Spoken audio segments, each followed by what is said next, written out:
చూసినరా అంతగానం traffic jam అయింది. ముఖ్యమంత్రి కోసమే ఆపితే అన్ని బండ్లు రోడ్ల మీద నిలిచిపోయినాయట. మళ్ళా పోయి కొలువులు చేసుకునేటోళ్ళు ఆఫీసులకు పోయే టైంకు, చదువుకునే పిల్లలు బడికి పోయే టైంకు అట్లా ఆపే వరకల్లా ఉద్యోగులకు ఆఫీస్ టైం ఎత్తిపోయే కాడికి వచ్చిందట. చదువుకునే పిల్లలకు స్కూల్ టైం ఎత్తిపోయే కాడికి వచ్చిందట.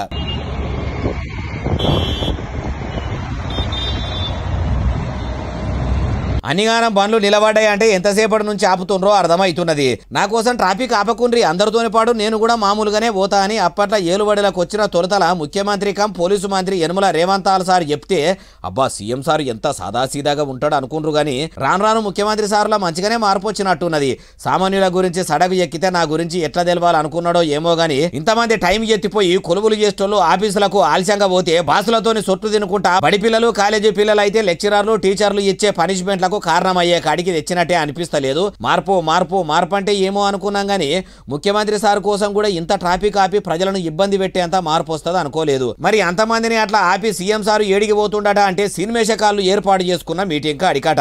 అంబులెన్సో ఆపత్రులలో పోతుంటే ట్రాఫిక్ ఆపితే అర్థం ఉన్నది గానీ సీఎం సార్ సినిమాలతో మాట్లాడేందుకు పోతుంటే కూడా ఇంతగానం ట్రాఫిక్ ఆపుడు అవసరమా అంటుర్రు ఏ ముచ్చటిన్నోళ్ళు.